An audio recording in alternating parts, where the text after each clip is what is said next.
A graça e a paz do Senhor Jesus. É motivo de muita alegria estar de novo aqui com vocês, cultuando ao mesmo Deus. Eu peço que vocês abram, por favor, as suas Bíblias no texto de 1 Samuel, capítulo de número 7. Nós vamos fazer a leitura do verso 3 até o verso de número 17, completando o capítulo. Vamos fazer a leitura, verso 3, assim diz a palavra de Deus. E Samuel disse a toda a nação de Israel: se vocês querem voltar-se para o Senhor de todo o coração, livrem-se então dos deuses estrangeiros e das imagens de Astarote. Consagrem-se ao Senhor e prestem culto somente a Ele, e Ele os libertará das mãos dos filisteus. Assim os israelitas se livraram dos Baalins e dos postes sagrados e começaram a prestar culto somente ao Senhor. E Samuel prosseguiu: reúnam todo Israel em Mispá, e eu intercederei ao Senhor a favor de vocês. Quando eles se reuniram em Mispá, tiraram água e a derramaram perante o Senhor. Naquele dia jejuaram e ali disseram: temos pecado contra o Senhor. E foi em Mispá que Samuel liderou os israelitas como juiz. Verso 7, quando os filisteus souberam que os israelitas estavam reunidos em Mispá, os governantes dos filisteus saíram para atacá-los. E quando os israelitas souberam disso, ficaram com medo. E disseram a Samuel, verso 8, não pares de clamar por nós ao Senhor, o nosso Deus, para que nos salve das mãos dos filisteus. E Samuel pegou um cordeiro ainda não desmamado e o ofereceu inteiro como holocausto ao Senhor.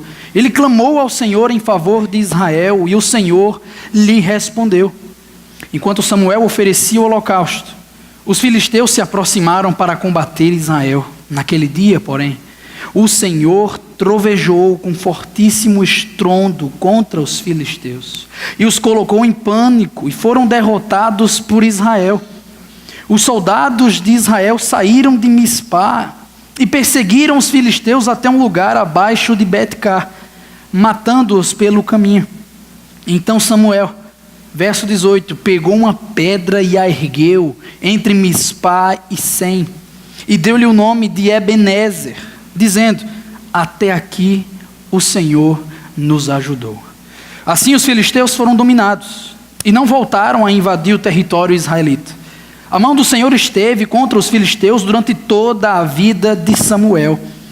As cidades que os filisteus haviam conquistado foram devolvidas a Israel desde Ecrom até Gate. Israel libertou os territórios ao redor delas do poder dos filisteus. E houve também paz entre Israel e os amorreus. Samuel continuou como juiz de Israel durante todos os dias de sua vida. A cada ano percorria Betel, Gilgal e Mispá, decidindo as questões de Israel em todos esses lugares, mas sempre retornava a Ramá, onde ficava sua casa. Ali ele liderava Israel como juiz, e naquele lugar construiu um altar em honra ao Senhor. Pai, nós somos gratos pela Tua palavra, nós somos gratos pelo privilégio que o Senhor nos dá, ó Deus, de termos ela em nossa língua, de podermos compreender, ó Deus, estudá-la e ser dominados por ela, Pai. Muito obrigado pelo privilégio de nós estarmos juntos hoje te cultuando, nesse momento específico, importante, especial do culto. Nós te pedimos, Senhor, que Tu tenhas misericórdia de nós, que o Senhor nos alcance mediante a Sua graça, que o Senhor traga o Teu Evangelho ao nosso conhecimento, ou à nossa memória novamente, a fim de que nós possamos Te glorificar para todos sempre. A nossa oração, Senhor, é que o Senhor nos mostre Cristo através desse texto. Nós Te rogamos, nós Te imploramos isso, em nome do Senhor Jesus. Amém. Amém. Irmãos, eu creio que todos vocês já foram apresentados às grandes temáticas, aos grandes acontecimentos, histórias do livro de 1 Samuel. Mas vamos nos lembrar um pouquinho. Capítulo de número 1, surge uma mulher chamada Ana, que clama ao Senhor, chora e chora diante dele, pedindo que o Senhor lhe conceda um filho, que atenda a esse pedido. Ela estava muito triste por causa de toda essa situação e fez até um voto de dedicar o seu filho ao Senhor, caso o pedido lhe fosse concedido. E esse pedido subiu aos céus, irmãos. Deus resolveu atender aquela mulher, e eis que uma criança nasceu. O nome desse menino se chamava Samuel, um homem que cresceu, que foi se desenvolvendo sob a supervisão de Eli, um homem que também tinha muita coisa interessante para estudarmos nesse livro. Eli, nós vimos nas últimas semanas, foi um homem que tinha um testemunho horrível dentro da sua própria família, especialmente os seus 2 filhos envolvidos no sacerdócio, com bastante corrupção. Nós já fomos informados que as coisas não terminaram bem para eles, especialmente nos capítulos anteriores. Mas o fato é que o destaque da narrativa de 1 Samuel, pelo menos nos primeiros capítulos, está na pessoa de Samuel, de como ele vai conhecendo o Senhor, de como ele vai desenvolvendo as suas habilidades. Isso vai acontecendo a tal ponto, final do capítulo 3, entrando no capítulo 4, que ele passa a ser reconhecido como um profeta do Senhor, um homem que pregava a palavra de Deus para o povo. Contudo, irmãos, de repente Samuel some. Ele desaparece da narrativa e dá lugar a eventos terríveis que vão acontecer no meio do povo de Deus. Se você está com a memória bem aguçada, você vai se lembrar que os israelitas entraram em guerra com os filisteus.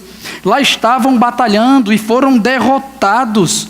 Após isso, pegaram a Arca da Aliança, que representava a presença de Deus, querendo de alguma forma manipular o Senhor a conceder-lhes vitória. O resultado, novamente, eles foram derrotados. Deus estava ensinando uma lição extremamente importante para eles. Isso foi tão forte que até 34 pessoas morreram em todas essas aventuras. Inclusive, ao ouvir a notícia dessas guerras, meus irmãos, o velho Eli, já com 98 anos de idade, cai da cadeira, quebra o pescoço. E o tempo vai passando. Os filisteus vão dominando. O povo de Deus com muito temor desses seus inimigos. E agora, irmãos, os filisteus têm a posse da Arca da Aliança, um objeto sagrado de muita importância para os israelitas. Contudo, Deus também haveria de ensinar lições preciosas para os filisteus. A Arca da Aliança não os vai ajudar a conquistar novos territórios. A Arca não vai ajudá-los nas suas guerras, muito pelo contrário. Na verdade, problemas e mais problemas, pessoas e mais pessoas, cidades e mais cidades são atingidas pelo poder de Yahvé, a fim de que seja um ensinamento muito claro. Até que, irmãos, depois de muito tempo, os filisteus se tocam e devolvem a Arca da Aliança para o povo de Deus. Eles devolvem aos israelitas, os quais se alegram com tudo aquilo, se regozijam no Senhor pela devolução daquele objeto sagrado. Que coisa legal, que coisa importante. Contudo, pouco tempo depois, eles já querem se livrar da arca, porque mortes continuam acontecendo. E agora vocês viram, na semana passada, que essa arca dos israelitas foi repassada para outro lugar. Especialmente, nós lemos no versículo 21 do capítulo 6, que era Kiriat Jearim, uma terra que era de posse dos gibeonitas, um pessoal aí que não era israelita, que não era do Senhor, pelo menos de maneira ética. Contudo, o capítulo 7 vai encerrar mostrando que o povo de Deus foi abençoado com isso. O povo de Deus começou durante muito tempo, aproximadamente 20 anos, como o texto nos garante, a buscar ao Senhor com súplicas, com lamentos, versículo 2 do capítulo 7. Mas e os israelitas? O que fazer com os seus repetidos erros, com as coisas que não foram corrigidas? É agora, irmãos, que nós vamos ver a figura de Samuel se levantando novamente para pregar contra esse povo, para ensinar-lhes questões extremamente importantes. Samuel quer tratar os israelitas étnicos. Vocês podem buscar ao Senhor, é verdade, mas diz o versículo de número 3, que serve como uma introdução e norte para todo o nosso texto, se vocês querem buscar o Senhor mesmo, Samuel diz, e Samuel disse a toda a nação de Israel, se vocês querem voltar-se para o Senhor de todo o coração, se vocês querem verdadeiramente adorar a Deus, vocês devem fazer isso, fazer aquilo e também um pouquinho disso aqui. É disso que vai tratar, meus irmãos, esse texto dos dias de hoje. Como voltar-se a Deus de todo o coração. E eu creio que isso não pode ficar somente limitado com o tempo daquele episódio, mas invadir o século XXI as nossas vidas. Afinal de contas, todos precisamos do Senhor. E não pense aqui que eu estou simplesmente falando de forma exclusiva para os descrentes. Eles são alcançados por tabela, pela graça de Deus também. Mas o texto, irmãos, observe na sua Bíblia, está corrigindo o povo de Deus. A grande verdade que salta do texto é que nós, assim como os israelitas, crentes ou descrentes, devemos nos voltar para o Senhor de todo o nosso coração. A pergunta é como nós fazemos isso? De que maneira nós nos voltamos para o Senhor de todo o nosso coração? E diz o texto, do versículo 3 ao versículo 6, parte A, que nós fazemos isso, nos livrando dos falsos deuses e devotando-nos ao verdadeiro Deus.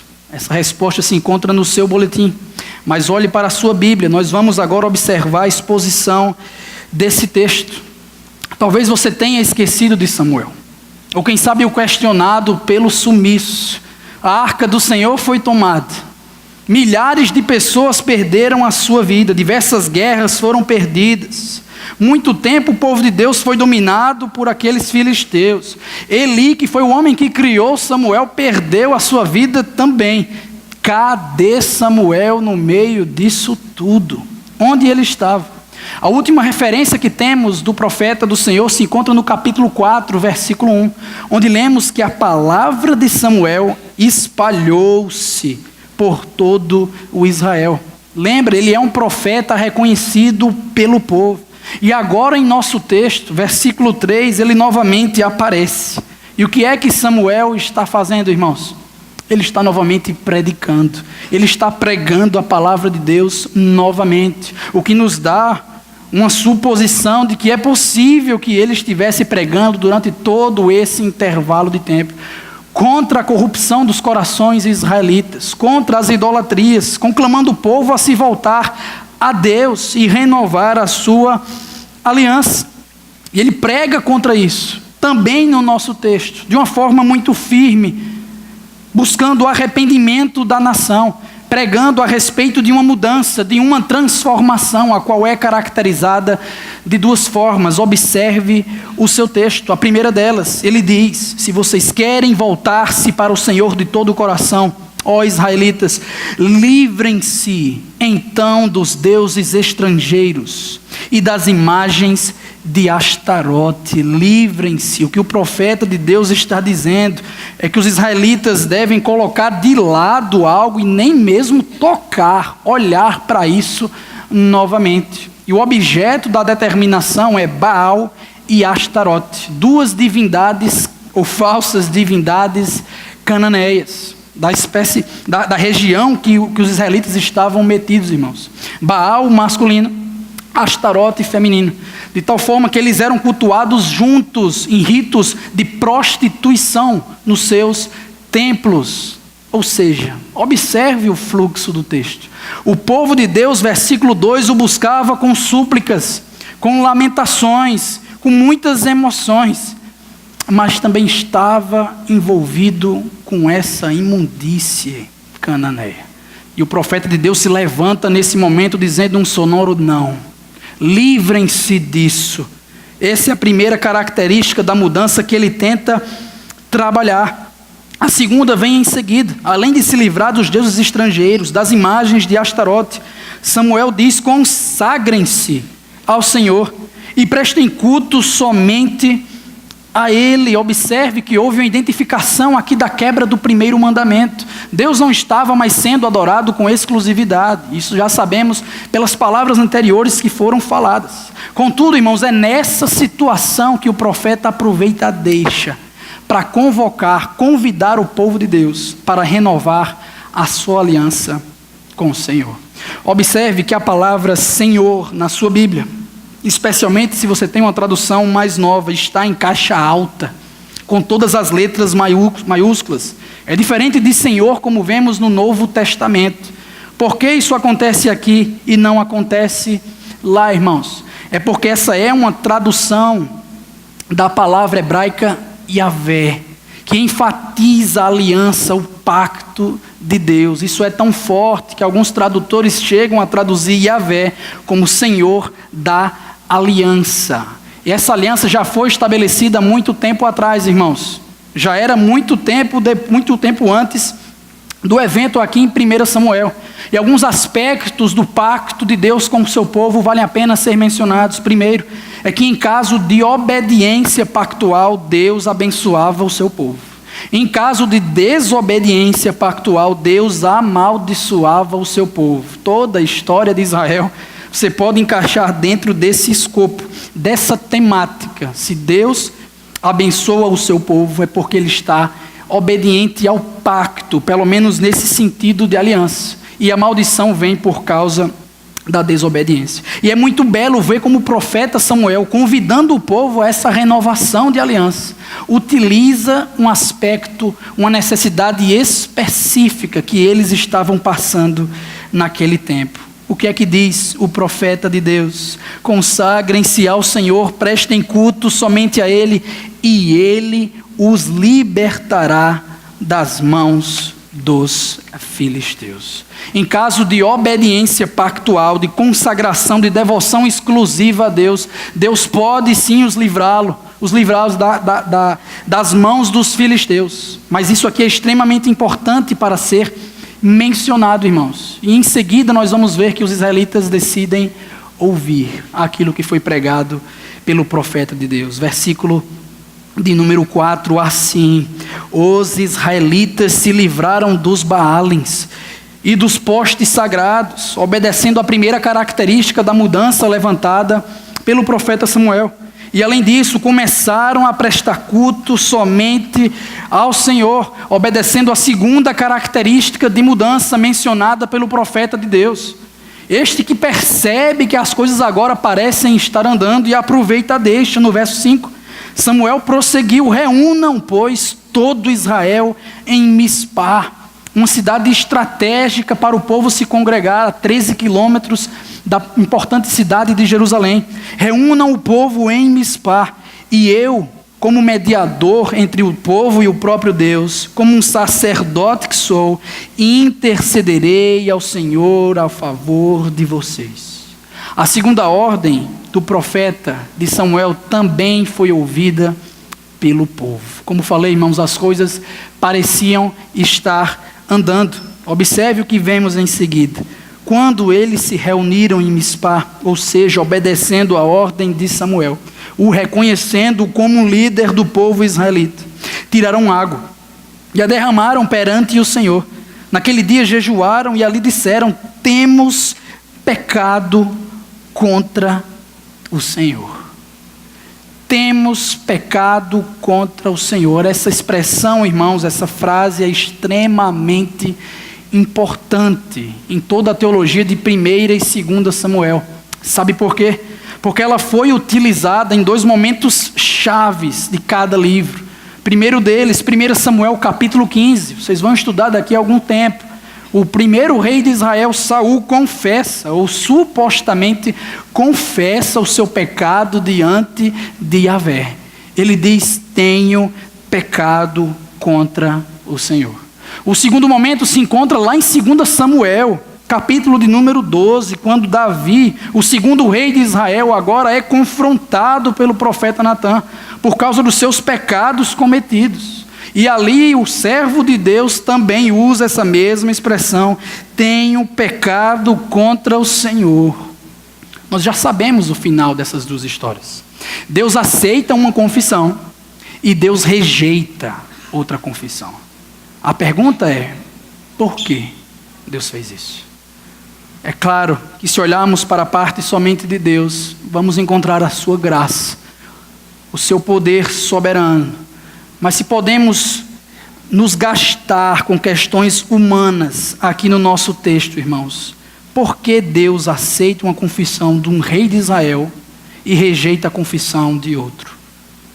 Sabe qual é a resposta, irmãos? Porque Deus nos quer na integralidade do nosso ser. Essa já é uma aplicação também para nós. Os israelitas do nosso texto estavam buscando ao Senhor. Isso é escrito pelo autor bíblico, com súplicas, com emoções, com sentimentalismo, mas não de todo o coração. Não integralmente eles estavam buscando o Senhor. De tal forma que as coisas estavam por demais superficiais, levando Samuel a pregar contra eles. E se nós podemos resumir todo o conteúdo da pregação de Samuel, irmãos, em uma expressão, esta seria: arrependei-vos. E curioso, esse conteúdo também é o mesmo daquele de dois famosos pregadores judeus do século I, João o Batista e Jesus o Cristo. Qual é a grande mensagem que eles pregaram? Nos diz o Evangelho segundo Mateus, no capítulo 4, a grande temática era sempre: arrependei-vos, pois o reino dos céus está próximo. O Evangelho segundo Marcos nos conta que todo Israel, por exemplo, vinha até João.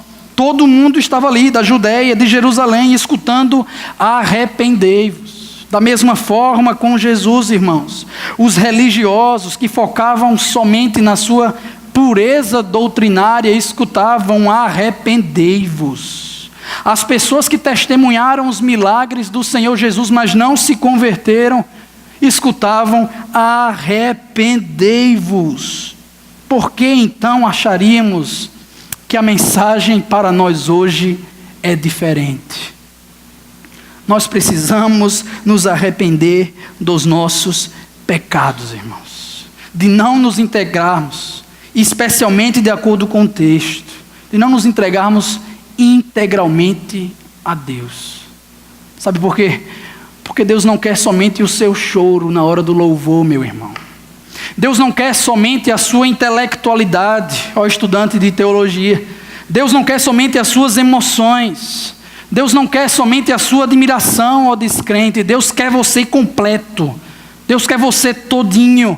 Como já foi escrito num belo credo antigo israelita: ouça, ó Israel, o Senhor, o nosso Deus, é o único Senhor. Ame o Senhor, o seu Deus, de todo o seu coração, de toda a sua alma e de todas as suas forças. Esse credo foi aplicado pelo Senhor Jesus, o nosso Senhor, que disse: quem ama seu pai ou sua mãe mais do que a mim, não é digno de mim. Ou quem ama o seu filho ou a sua filha mais do que a mim, não é digno de mim. Jesus toma para si a devoção requerida no primeiro mandamento. Portanto, irmãos, por amarmos o Senhor Jesus, nós nos voltamos completamente, de todo o coração ao Senhor.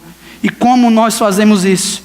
Obedecendo às mesmas características de mudança que o profeta de Deus nos apresenta. Em primeiro lugar, nós precisamos nos livrar dos falsos deuses que permeiam a nossa vida. É por isso que eu digo que devemos expulsar os ídolos do nosso coração. Seja você um crente, seja você um descrente, você precisa tirar a sua família do primeiro lugar, se esse for o caso. Você precisa tirar o seu trabalho, o seu dinheiro, a sua satisfação, o seu desejo de ser agradado, a sua igreja, o seu pastor, se esse for o caso, porque Deus não divide a sua glória com ninguém. Portanto, tire, expulse os ídolos do seu coração. E em segundo momento, coloque o Senhor da aliança no lugar que lhe é devido. Ele é Deus das nossas vidas, Ele é o dono do nosso coração. Por isso precisamos nos consagrar a Ele, prestando culto exclusivamente a Deus. Pois foi Ele que disse: não terás outros deuses além de mim. Deus nos quer, irmãos, na integralidade do nosso ser. Dessa forma, olhando para o que é correto, olhando para o verdadeiro Deus e escutando o que Ele nos tem a dizer. Irmãos queridos, que hoje possamos firmar a nossa aliança com Deus, ou renovar com a sua graça, a fim de que, através de obediência pactual, Deus nos abençoe como Ele quiser, seja na família, no trabalho, em qualquer lugar, no momento que Ele quiser, da forma que Ele quiser. Adore somente o Senhor, o teu Deus. Em segundo lugar, nós vemos a resposta do verso 6, parte B, até o versículo de número 12. Nós nos voltamos integralmente, de todo o coração ao Senhor, confiando na intervenção poderosa do nosso Salvador. Já temos a notícia que o povo agora estava buscando a Deus. A reunião em Mispá, que é uma cidade estratégica, foi proveitosa, e tudo isso serviu para a parte B do verso 6 nos falar que foi inclusive em Mispá que Samuel liderou os israelitas como juiz, como um líder daquele povo. Ele foi um juiz. Ele foi um profeta já mencionado. Ele serviu como um sacerdote aqui de mediação entre o povo e Deus, prefigurando os grandes ofícios que Cristo iria cumprir com excelência no Novo Testamento. E estava tudo muito bem nesse momento. O povo estava se ajeitando na presença de Deus, irmãos. Contudo, as más notícias vão chegar. É o que diz o versículo de número 7. Quando os filisteus souberam que os israelitas estavam reunidos em Mispá, os governantes dos filisteus saíram para atacá-los. E aqui diz um comentarista que no antigo Oriente Próximo, aquela região onde o povo de Deus estava metido, era comum realizar certos rituais antes de uma ação militar. Continua ele, uma das maneiras de espiões ou informantes confirmarem a iminência de uma ação militar era quando ocorriam reuniões suspeitas para a realização de rituais que não tinham nenhuma relação com as festas conhecidas. Portanto, o que é que está acontecendo no texto? Muito provavelmente, os filisteus tinham espiões observando o povo de Deus. E de repente esse povo todinho se agrupa, se ajunta num lugar só. Parece estar numa renovação espiritual, parece estar combinando alguma coisa importante. E como eles não têm acesso ao conteúdo do agrupamento dos israelitas, certamente, de acordo com o contexto, devem ter pensado que os israelitas estavam se preparando para atacá-los, consultando ao Senhor, o seu Deus. E aqui, irmãos, nós olhamos para o histórico. O povo de Deus, pelo menos recentemente, estava perdendo por 2-0 para os israelitas. Foram 2 guerras massacrantes, com milhares de mortes. E naturalmente, nós lemos em seguida, o que nós lemos em seguida faz sentido. Quando os filisteus estavam se preparando para vir, o texto nos diz, quando os israelitas souberam disso, eles ficaram com medo. Lá vem aqueles filisteus com seus carros, com seus cavalos, com todo o seu poderio militar, com o seu histórico de vitória sobre nós, o que nós faremos? Essa provavelmente foi a mesma atitude no capítulo 4, quando a primeira guerra também aconteceu no meio do povo de Deus. Só que ali, lembre-se, eles buscaram a arca do Senhor, a fim de manipular a Deus, a conceder-lhes vitória. Dessa vez, irmãos, eles parecem ter aprendido a lição. Observe o que o texto vai nos dizer. Eles buscaram ao Senhor e não a arca do Senhor. E disseram a Samuel, diz a palavra, não pares de clamar por nós ao Senhor, Samuel, o nosso Deus, o Deus da aliança, para que nos salve das mãos dos filisteus. E foi exatamente isso que o profeta, que o juiz, que o sacerdote de Israel fez, irmãos. O verso seguinte nos diz que então Samuel aproveitou o momento, pegou um cordeiro ainda não desmamado, com um ano de idade mais ou menos, a carne ainda bem fresca, e ofereceu como um sacrifício, como um holocausto de purificação ao Senhor. Ele clamou ao Senhor em favor de Israel. Tem misericórdia de nós, Senhor. Luta por nós, ó Yahvé. E o texto nos diz, irmãos, que dessa vez o Senhor lhe respondeu. Vamos fazer uma rápida recapitulação do que está acontecendo aqui, tá certo? O povo de Deus o estava buscando com súplicas, com sentimentalismo, com lamentações, mas estava envolvido com coisa ruim. De repente pregaram contra isso, eles se livraram dos seus falsos deuses, devotaram-se ao Senhor exclusivamente, o obedecendo, e agora, por meio do sacrifício de Samuel, eles estão buscando a purificação. Agora sim, irmãos, após a obediência pactual, a bênção chegará. A bênção específica que eles estavam esperando. É isso que o texto vai nos comunicar. Versículo seguinte nos mostra que enquanto Samuel oferecia o holocausto, verso 10, os filisteus se aproximaram para combater Israel. Lá vieram aqueles inimigos do povo de Deus com sua superioridade bélica, com seus muitos carros, seus muitos cavalos, com seu histórico. Vieram os filisteus com tudo. Naquele dia, porém, o Senhor trovejou com fortíssimo estrondo contra os filisteus e os colocou em pânico, em confusão, e foram derrotados por Israel. E os soldados de Israel saíram de Mispá e saíram varrendo os filisteus daquela terra, inclusive até um lugar abaixo de Bet-cá, numa extremidade muito longe, matando-os pelo caminho. Irmãos, o que que está acontecendo nesse texto? O que está de fato acontecendo aqui é que Deus interviu. É que um poderoso Salvador interviu na história dos israelitas. Isso foi fantástico. Talvez não tão fantástico como o que aconteceu no Egito. Talvez não tão fantástico como o que aconteceu no Mar Vermelho ou na própria conquista de Canaã. Mas o povo de Deus não podia se esquecer daquilo que foi feito.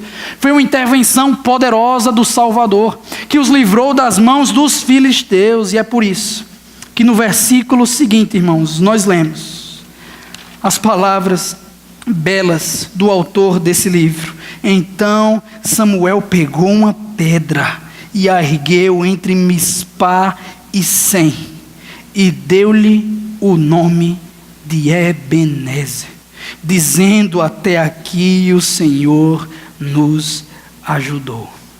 A palavra Ebenezer significa literalmente pedra de ajuda. Pedra de ajuda, um monumento que foi levantado para que os israelitas se lembrassem daquilo que Yahvé fez por eles, continuamente até aquele momento, e deveriam olhar para aquilo, observando, pelo menos de relance, o futuro, tendo a certeza que Yahvé continuaria a cuidar deles, pois o Deus que proveu para Abraão é o mesmo Deus que libertou o povo do Egito, que é o mesmo Deus que preservou os israelitas no deserto, que é o mesmo Deus que os ajudou nas conquistas, especialmente de Canaã. E esse é o mesmo Deus também que ajudou os israelitas das mãos dos filisteus. Até aqui o Senhor nos ajudou. De lá até aqui Yahvé tem nos ajudado. Ele não abandona o seu povo. Nós não podemos nos esquecer disso. A pergunta é: você tem se esquecido disso? Você tem se esquecido de que até aqui o Senhor tem lhe ajudado? E de que depois daqui também vai lhe ajudar pelo seu fantástico histórico de cuidado do seu povo? Quando aquela doença terrível lhe alcançou, você tem se esquecido? Quando aquele problema familiar enorme lhe acontece, você tem se esquecido? Meu querido irmão, se você crê no Senhor como eu creio, até aqui o Senhor nos ajudou. Sejamos sinceros, pois Ele nos ajudou independente das vitórias ou derrotas que nós vemos nas nossas vidas. Por outro lado, se nós não cremos no Senhor, se somos descrentes, nós não precisamos temer os nossos inimigos somente. Não precisamos ter medo somente dos filisteus da atualidade, não. Devemos temer o Deus que vai nos julgar com justiça. Porque nós não somos melhores que os filisteus, irmãos. Nós temos vários ídolos no nosso coração. Nós erguemos falsos deuses diariamente para fazer rivalidade com o nosso Deus. Estamos completamente perdidos, condenados pelos nossos pecados, pelas nossas manipulações, pelas nossas idolatrias. Nós não somos melhores que ninguém. Estamos completamente perdidos. E à primeira vista não há esperança. Às vezes a gente consegue mortificar um ídolo. Às vezes a gente consegue se livrar de algum tipo de vício. Mas de repente esses vícios, essas idolatrias entram de novo no nosso coração. O que faremos? A quem iremos recorrer? Queridos, devemos olhar para o fim do túnel, pois lá está aquela luz preciosa, brilhante, que nos apresenta o nosso resgate, porque Yahvé decidiu intervir no mundo de maneira plena, perfeita, enviando o seu único filho para morrer em nosso lugar. Foi na cruz do Calvário, irmãos, que Deus trovejou a sua ira sobre Jesus Cristo, a fim de que eu e você pudéssemos vencer eternamente os maiores inimigos que nós temos: o mundo, a carne, o diabo. É porque Cristo morreu por nós que nós nos ficamos livres da escuridão para sempre. E por causa dessa intervenção poderosa do nosso Salvador, porque Deus veio ao mundo na pessoa do Senhor Jesus Cristo, nós, humildemente e com gratidão, erguemos um monumento perpétuo no nosso coração. Ebenezer, até aqui nos ajudou o Senhor. Porque Deus nos ajudou por meio de Cristo. Não somente a pedra de tropeço para alguns ou a pedra angular, mas a nossa pedra de ajuda. Louvamos e adoramos o nome dele por causa disso. Afinal de contas, se nós não fomos abandonados no maior dos conflitos, irmãos, na maior das guerras, nós não vamos também ser abandonados nas dificuldades que passamos dia após dia. Sabe por quê? Porque desespero nunca é um problema quando nós descansamos no Onipotente. Jamais é um problema quando descansamos no Senhor. Nós podemos confiar na sua intervenção poderosa nas nossas vidas. Do Senhor Jesus Cristo, nosso grande sumo sacerdote, que ouve os nossos clamores, que ora em nosso favor. Irmãos, Jesus orou por mim. Jesus orou por você que está sentado aí em João capítulo 17. E como diz um belo texto de um comentarista, eis o segredo da firmeza: nós dependemos das orações de outro, da mediação de outro, as quais são sempre eficazes. Nada é tão comovente como saber que eu sou um alvo das orações intercessoras de Jesus. Jesus orou por nós, irmãos, e essa oração vem sido respondida, atendida até os dias de hoje. Deus tem nos amado, Deus tem nos cuidado, e nós devemos louvar o seu nome por tudo isso. Em último lugar, do verso 13 até o verso 17, nós devemos nos voltar integralmente ao Senhor, esperando a plena shalom de Deus. E eu vou explicar o porquê dessa palavra. O fato é que a intervenção do poderoso Salvador foi tão grande que os israelitas agora desfrutaram de um tempo, irmãos, de harmonia, de uma prévia da eternidade em seu meio. E aqui, antes de entrar no texto, é importante destacar duas questões extremamente importantes. A primeira delas é que devemos considerar a história de Israel em seu contexto maior. Não podemos isolar o livro de Samuel do restante do testemunho bíblico, de forma nenhuma. Devemos observar toda a história bíblica como ela se constrói, até chegar ao seu ápice na pessoa do Senhor Jesus. O fato, irmãos, é que o livro de Gênesis inicia nos dizendo que Deus criou a humanidade, à sua imagem, e nos ligou de uma forma especial com a terra. Isso aqui é muito importante. A palavra hebraica para a humanidade é Adam, enquanto para a terra é Adamá. Nós somos homens e mulheres da terra, temos uma ligação especial com a terra, de tal forma que fomos colocados numa terra. No Éden, lá desfrutávamos de harmonia, da paz, da graça de Deus, tudo funcionando certinho. Mas o pecado entrou e expulsou os nossos pais, Adão e Eva, da presença de Deus. E o que se vê em seguida, irmãos, são processos, são tentativas de resgate daquilo que já houve no Éden.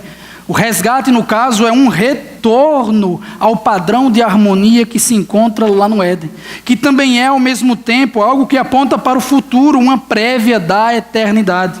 Isso acontece sempre no meio do povo de Deus, tanto que os patriarcas, Moisés, Josué, todos eles estavam envolvidos nessa temática, inclusive no contexto do nosso texto, que domina a Escritura Sagrada.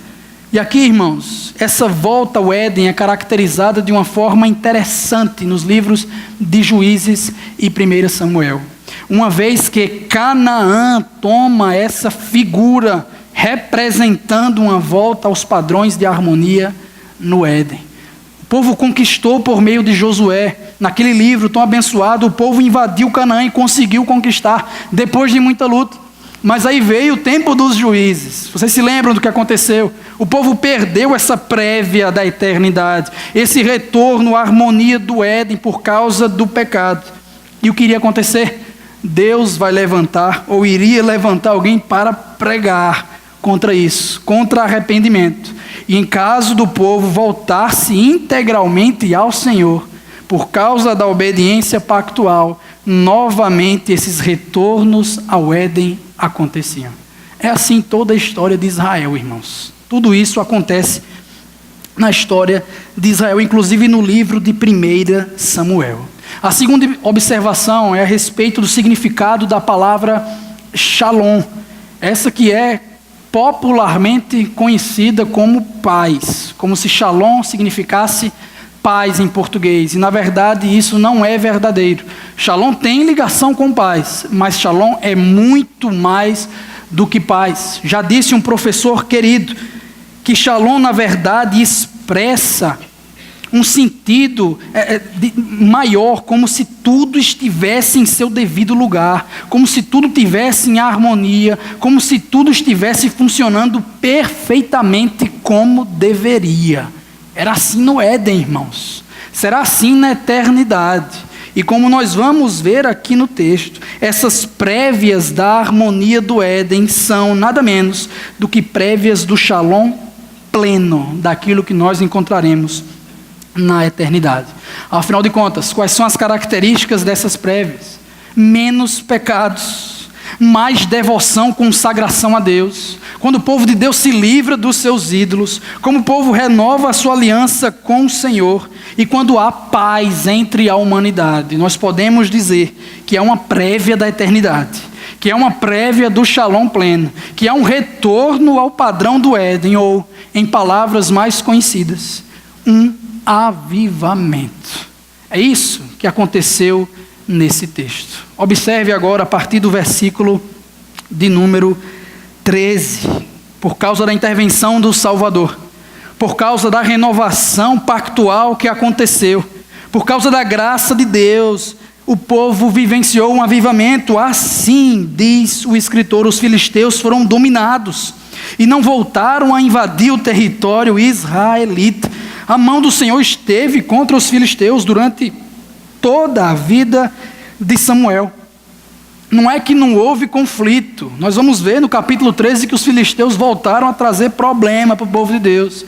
Mas a mão do Senhor esteve contra eles durante todo esse tempo. O povo tinha segurança no Senhor de que nada iria acontecer. Em seguida, nós lemos que as cidades que os filisteus haviam conquistado foram devolvidas a Israel, desde Ecrom até Gate, do poder.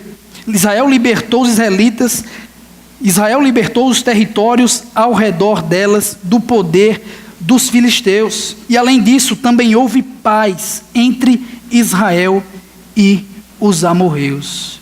Aqui eu faço uso de um comentarista novamente. Ele diz que a terra prometida, Canaã, que foi certa vez lentamente perdida durante gerações de impiedade e esquecimento, foi recuperada quando Samuel, como um líder do povo de Deus, pregou a sua palavra e administrou corretamente a sua lei.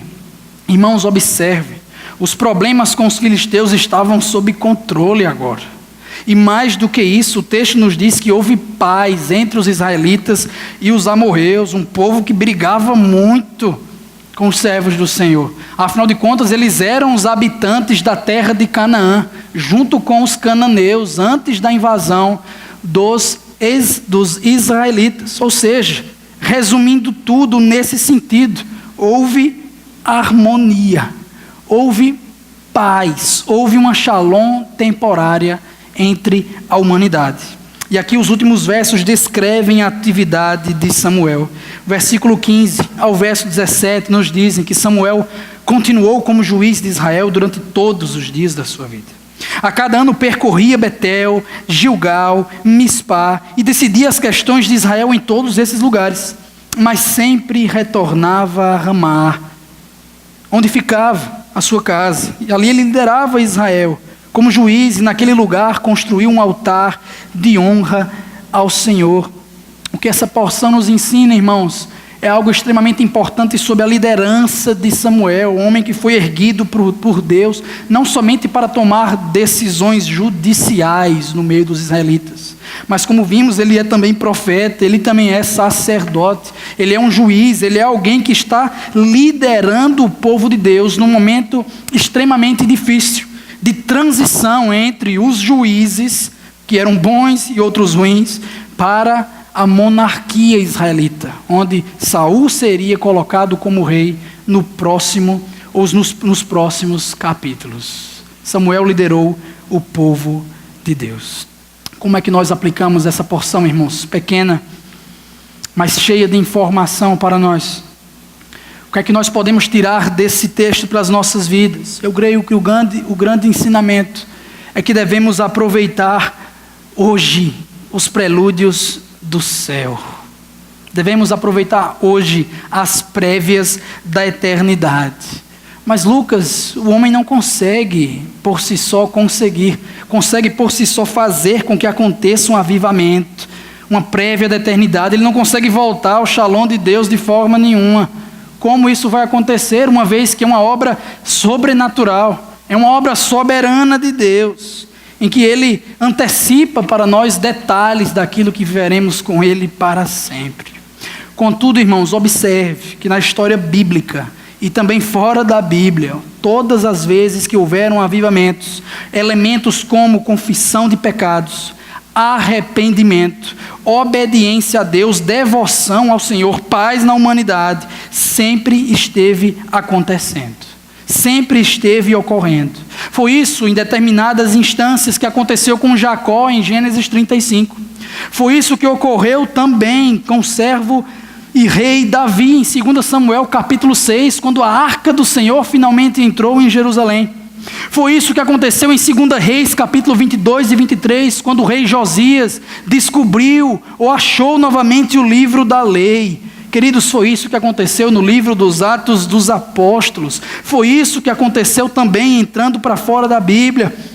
Na Inglaterra de George Whitefield, no país de Gales de Evan Roberts, nos Estados Unidos de Jonathan Edwards, na África do Sul dos negros Zulus e recentemente na Coreia do Sul. Essas prévias maravilhosas da eternidade. Você quer uma experiência dessa? Eu quero.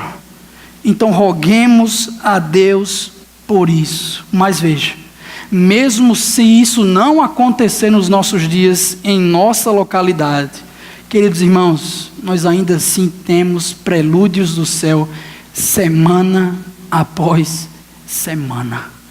O autor aos Hebreus, em sua teologia, especialmente capítulo 3, capítulo 6, capítulo 12, nos diz que o culto público é um pedaço do céu.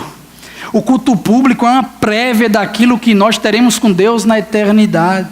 Afinal de contas, nós temos harmonia aqui. Nós temos louvores a Deus aqui. Nós temos devoção ao Senhor nesse lugar. Nós desfrutamos de um pedaço de tudo aquilo que teremos com Deus para sempre. Por isso, o culto deve ter prioridade na nossa vida. Não é para chegar atrasado, não. Não é para perder a concentração, não é para mexer em celular, não. É para se concentrar e se entregar totalmente ao Senhor, aproveitando pedaços, fatias daquilo que nós teremos com Deus para todo sempre. Uma fatia do Éden temos domingo após domingo nos cultos cristãos. Por isso, irmãos, devemos nos regozijar no Senhor, também olhando para o futuro, entendendo que devemos ansiar de uma forma santa, devemos ansiar pelo pleno shalom de Deus, uma vez que o culto é uma maravilha. Temos pedaços da eternidade, mas ainda estamos do lado de cá. A nossa adoração ainda é corrompida, o nosso louvor ainda não é 100% sincero, a nossa devoção não é 100% completa. O mundo ainda jaz no maligno. Os ídolos continuam batendo a porta do nosso coração. Irmãos, nós não vamos conseguir achar perfeição aqui. É por isso que devemos olhar para o futuro, irmãos, especialmente aquilo que foi dito, que foi escrito pelo apóstolo João em sua primeira epístola. Ele disse: amados, agora já somos filhos de Deus, mas ainda não se manifestou o que havemos de ser.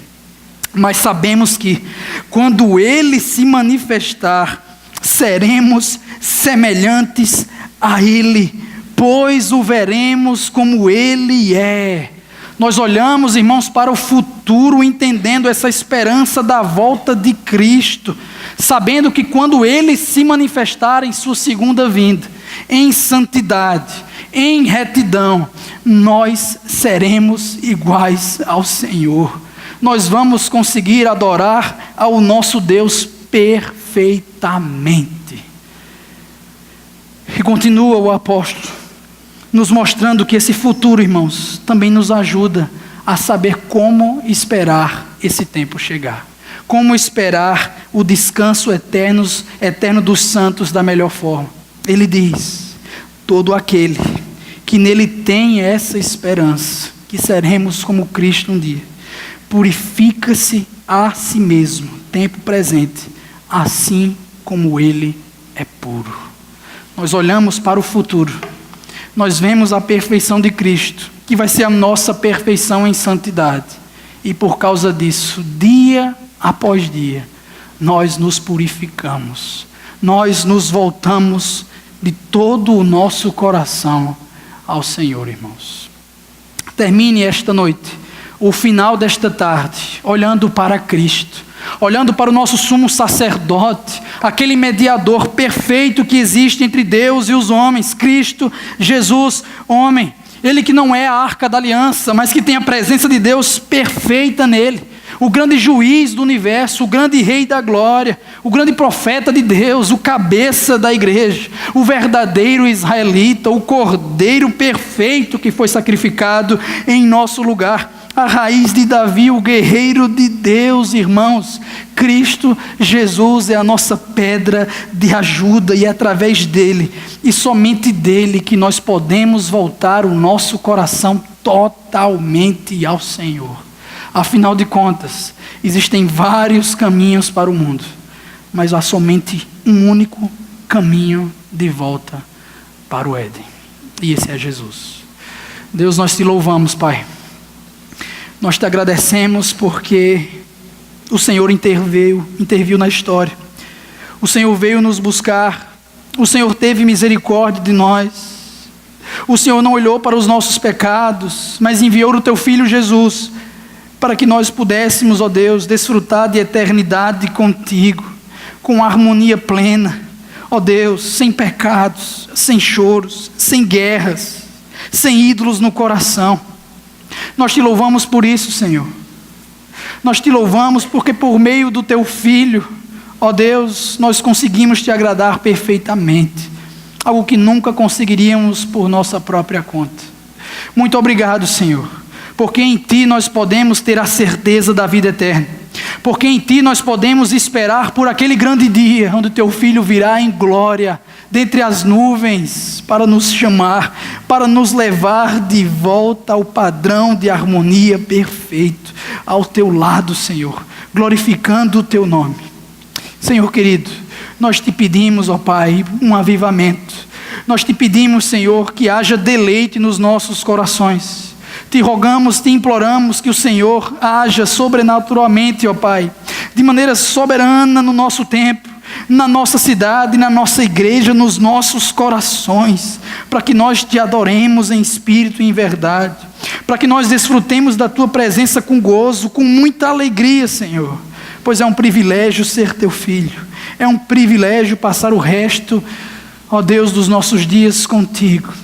Te pedimos que o Senhor nos dê responsabilidade também, todos os domingos, ó Pai, para cultuar, para chegar cedo, Senhor Jesus, para colocar compromisso, ó Pai, na nossa agenda, não simplesmente porque é algo, um compromisso religioso, porque é algo, ó Deus, superficial, mas porque aqui nós temos um encontro com a Tua Majestade, porque aqui nós temos um encontro, Senhor, contigo, ainda que em prévia, mas que nos deixa com um gostinho de querendo mais. Muito obrigado por isso, Senhor. Nós te louvamos, nós te adoramos, no nome de Jesus. Amém. Fiquemos de pé, meus irmãos, e adoremos ao nosso Deus.